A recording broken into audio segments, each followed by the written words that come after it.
Hi అండి, welcome to JS రుచులు. ఎలా ఉన్నారు? అందరూ బాగున్నారా? నేను కూడా చాలా బాగున్నానండి. మీరు అందరూ బాగుండాలని మనస్ఫూర్తిగా కోరుకుంటున్నాను. ఈరోజు రెసిపీ వచ్చేసి మన ఆకుకూరలు అండి. ఆకుకూరలు పెసరపప్పుతో తాలింపు వేసుకుందాము. ఇది తోటకూర అండి.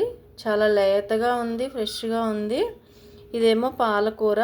రెండు కలిపి మనం పెసరపప్పు వేసి తాలింపు వేసి మగ్గబెట్టుకుందాము. చాలా చాలా టేస్టీగా ఉంటుంది. దానికి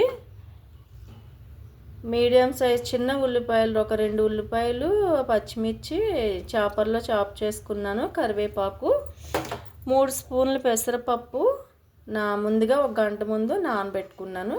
ఇప్పుడు మనం ప్రాసెస్లోకి వెళ్ళిపోదాం. తాలింపు వేసుకుందాం. స్టవ్ వెలిగించుకున్నానండి. కళాయి పెట్టాను. 2 స్పూన్ల ఆయిల్ వేసాను. అందులో శనగపప్పు అండి. శనగపప్పు తెచ్చిన వెంటనే కొంచెం వేగించుకుని పెట్టుకుంటాము, పాడవకుండా ఉంటుందని. ఇందులో తాలింపు ఎక్కువ వేసుకుంటే బాగుంటుంది. నేను 2 స్పూన్లు శనగపప్పు వేస్తున్నాను, 2 స్పూన్లు మినపప్పు వేస్తున్నాను. తాలింపే దీని టేస్ట్ అండి. తాలింపు ఎక్కువ వేసుకోవాలి.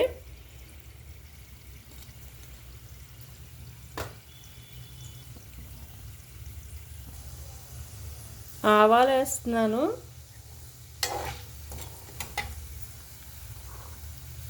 ఒక స్పూన్ ఆవాలు, ఒక స్పూన్ జీలకర్ర,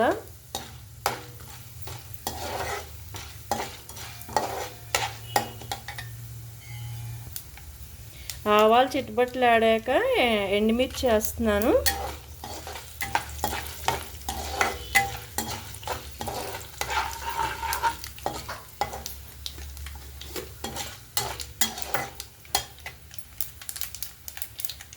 ఉల్లిపాయ, పచ్చిమిర్చి, కరివేపాకు వేసేస్తున్నానండి.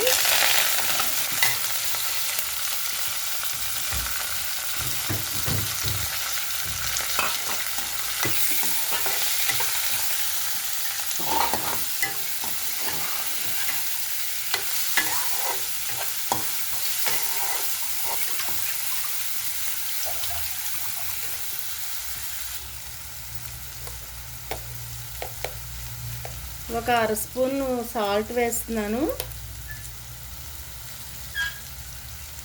చిన్న స్పూన్తో ఒక 1/2 స్పూను పసుపు,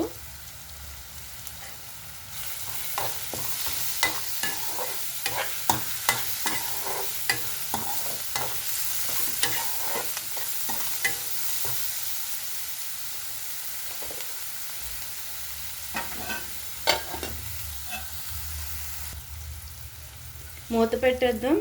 మగ్గిన తర్వాత పెసరపప్పు వేసుకుందామండి.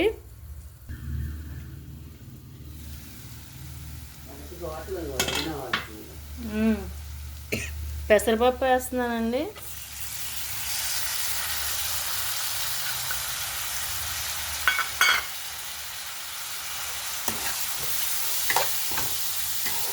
మూడు స్పూన్లు పెసరపప్పు గంట ముందు నానబెట్టుకున్నాను.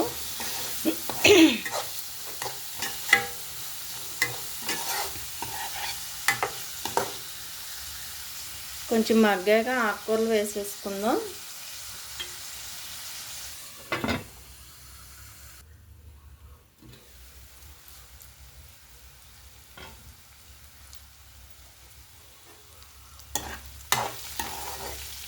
వేగిపోయింది. ఇప్పుడు మనం ఆకుకూర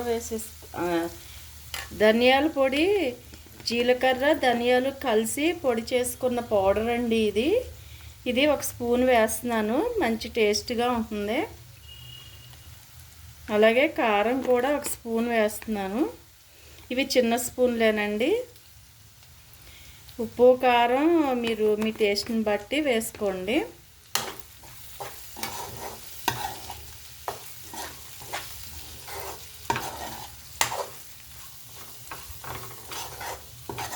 ఈ కారం, ధనియాల పొడి కొంచెం పచ్చి వాసన పోయిన తర్వాత మనం ఆకుకూరలు వేసేసుకుందాం. చాలా చాలా టేస్టీగా ఉంటుందండి. మన పెసరపప్పు అంటే రిచ్ ప్రోటీన్ కదా. ఇంకా ఆకుకూరల గురించి మీకు నేను చెప్పవసరం లేదు.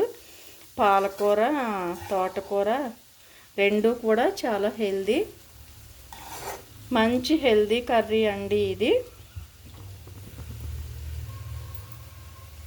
ఇప్పుడు ఆకుకూర వేసేసుకుందాం.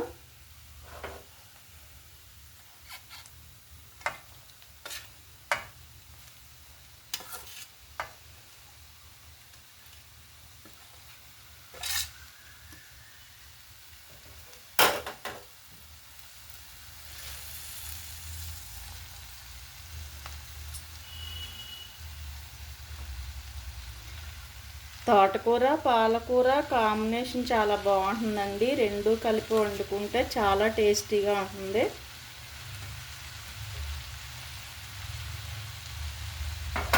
నేను పాలకూర ఒక కట్ట తోటకూర ఒక కట్ట తీసుకున్నాను.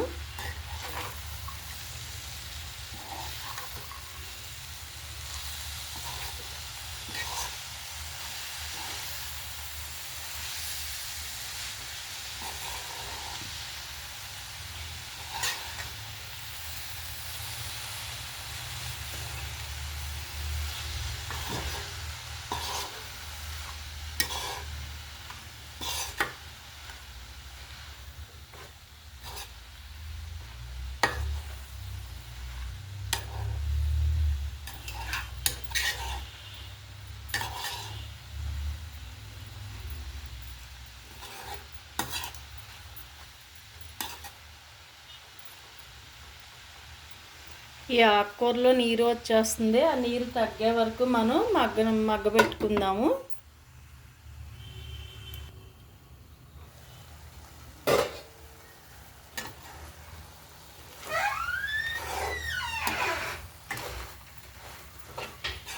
మగ్గిపోయిందండి. ఇంకా లైట్గా చెమ్ముంది. ఇంకొక నిమిషంలో అయిపోతుంది. చాలా కలర్ఫుల్గా కనిపిస్తుంది కూర. చాలా బాగుంది. ఈ కూర తాలింపు ఎక్కువ వేసుకోవాలి. కొంచెం కారంగా ఉండాలండి. అందుకే పచ్చిమిర్చి ఎండుమిర్చి కారం కూడా వేసాము. ఒక్క నిమిషంలో కట్టేద్దాం.